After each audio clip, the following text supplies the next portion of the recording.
महाराष्ट्र सरकार को तेलंगाना सरकार की तरह किसानों की मदद करनी चाहिए, ये कहना है भारत राष्ट्र समिति बीआरएस नांदेड़ के बाबा राव कदम का। आज नांदेड़ के रेस्ट हाउस में भारत राष्ट्र समिति की ओर से एक प्रेस वार्ता का आयोजन किया गया था, जिसको बीआरएस नांदेड़ के बाबा राव कदम ने संबोधित किया। पत्रकारों से वार्तालाप करते हुए बाबा राव कदम ने कहा कि हाल ही में घोषित बजट में महाराष्ट्र सरकार ने किसानों को सम्मान योजना के नाम पर एक परिवार को 6,000 रुपए की सहायता देने की घोषणा की। उसके पहले केंद्र सरकार से 6,000 रुपए की मदद मिलती थी। अब मुख्यमंत्री ने यह घोषणा की कि राज्य सरकार भी 6,000 रुपए देगी, लेकिन यह सहायता बहुत सीमित है और महंगाई के इस दौर में यह राशि बहुत कम है। महाराष्ट्र सरकार ने तेलंगाना सरकार की तरह किसानों को प्रति एकड़ 10,000 रुपए की मदद करनी चाहिए और 24 घंटे बिजली मुफ्त देनी चाहिए।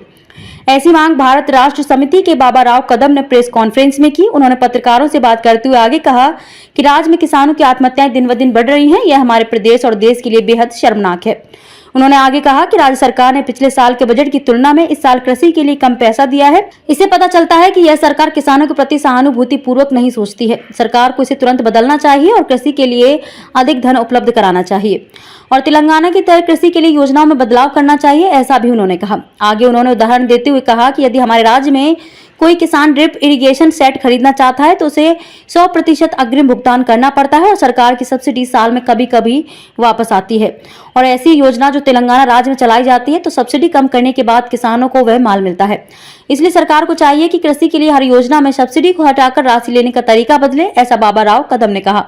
इस प्रेस वार्ता में बीआरएस के बाबा राव कदम, बीआरएस के युवा नेता Ganesh Kadam, Vinayak Shinde, Santosh Gavhane, Namdev Chavan, Sunita Berulkar, Mohammad Zulfikar, Anis builder, Atiq leader, Kailash Yejgate, doctor Datta Patil आदि लोग मौजूद थे।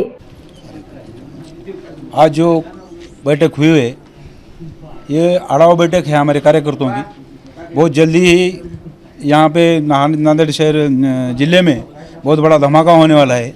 उसी का मैसेज देने के लिए यहाँ पे ये अड़ाव बैठक की गई है। जो 6,000 अपने महाराष्ट्र शासन ने घोषित किया है, जबकि आंध्र तेलंगाना में 10,000 रुपये, इस बारे में आपका क्या डिमांड है? यही तो है ना, हमारा कहना यही है ना। उसी मुद्दे पे आज हम 2018 से लड़ रहे हैं ना। इस मुद्दे पे डीपीटीसी की एक मीटिंग भी मंत्रालय में हुई, तब भी महाराष्ट्र के एमएलए एमपी हिल गए थे। इसीलिए तो यहाँ के कलेक्टर ने वहाँ पे मीटिंग लगाई थी। अभी हमारे साहब की एंट्री होने की वजह से हमारी 5 तारीख ओपन हुई, फाइनल हुई साहब की तारीख, तो कलेक्टर साहब ने हमारे सीमावर्ती भाग में लेटर भेजे सर्वे करने के लिए। हमारा कहना ये है ना, अरे ये सवाल तो अभी खाली बोले तो हमारे सीमावर्ती का भाग का ही नहीं है, हर किसान का है और पूरे महाराष्ट्र के किसान का सवाल है नहीं। क्या डिमांड है? हमारी डिमांड ये है, जैसे तेलंगाना सरकार एकड़ को 10,000 रुपये देती, किसान एक्सपायर्ड हुआ तो 10 दिन के अंदर उसके घर को 5 लाख का चेक जाता। किसान की हो या किसी गरीब की बच्ची की शादी हो तो 1,16,16 रुपये उसके शादी के पहले केसीआर साहब देते।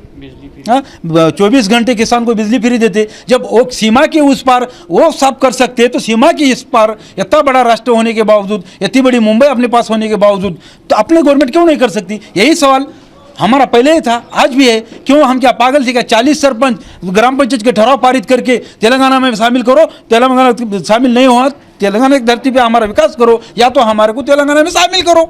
इसी मुद्दे पे वहाँ यहाँ के एमएलए हमारे को सीएम साहब यहाँ पे बुलाए थे, 40 करोड़ रुपए धर्माबाद को मंजूर भी करे थे। क्यों करे भाई? उनकी नज़र में आ गया था कि ये गलती हमारी है, इसीलिए उन्होंने ये 40 करोड़ रुपए मंजूर करे। लेकिन वो 40 करोड़ तो भी अपने राजनीतिक लोगों का राजकीय दृष्टिकोण से वो तालुके को आने दिए क्या? नहीं आने दिए। फिर भी हम पाट परोला नहीं छोड़े, हम साहब के पास गए, साहब कुछ भी करो, ऐसा नहीं हो रहा तो आप पार्टी खड़ी करो। इसीलिए साहब नांदेड़ से शुरुआत करें, एक बहुत बड़ा धमाका करने वाले।